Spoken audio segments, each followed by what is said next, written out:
ஒரு வெளிநாட்டிலிருந்து வரக்கூடிய ஒரு கம்பெனி தமிழக அரசின் சார்பில் என்னென்ன சலுகைகள் செய்யப்படுகிறது, என்னென்ன வசதிகள் செய்யப்படுகிறது, அது ஏற்றதாக செய்ய முடியுமா என்பதெல்லாம் கலந்து பேசி அதற்கு பிறகு அவர்கள் ஆய்வு செய்து அதற்கு பிறகு தான் தொழிலை தொடங்குகிறார்கள். எல்லாத்துக்கும் தெரியுது.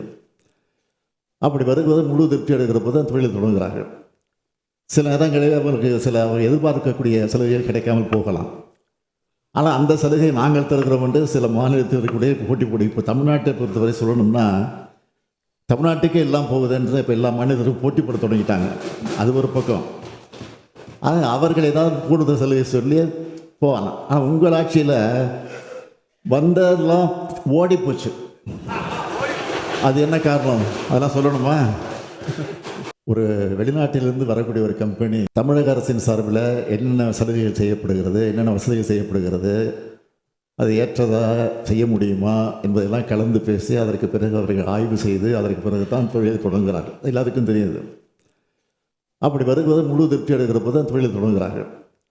சில நேரங்களில் அவர்களுக்கு அவர் எதிர்பார்க்கக்கூடிய சலுகைகள் கிடைக்காமல் போகலாம். ஆனால் அந்த சலுகை நாங்கள் தருகிறோம் என்று சில மாநிலத்தில் இருக்கக்கூடிய போட்டி இப்போ தமிழ்நாட்டை பொறுத்தவரை சொல்லணும்னா தமிழ்நாட்டுக்கே எல்லாம் போகுதுன்ற இப்போ எல்லா மாநிலத்திலும் போட்டி போட தொடங்கிட்டாங்க. அது ஒரு பக்கம். ஆனால் அவர்கள் ஏதாவது கூடுதல் சலுகை சொல்லி போவாங்க. ஆனால் உங்கள் ஆட்சியில் வந்ததெல்லாம் ஓடி போச்சு. அது என்ன காரணம் அதெல்லாம் சொல்லணுமா? தொழில்துறை முதலீடு தொடர்பாக சட்டப்பேரவையில் காரசார விவாதம் நடைபெற்றது. அது தொடர்பாக முதலமைச்சர் மு.க. ஸ்டாலின் பதிலளித்து பேசிய காட்சிகளை பார்த்தோம்.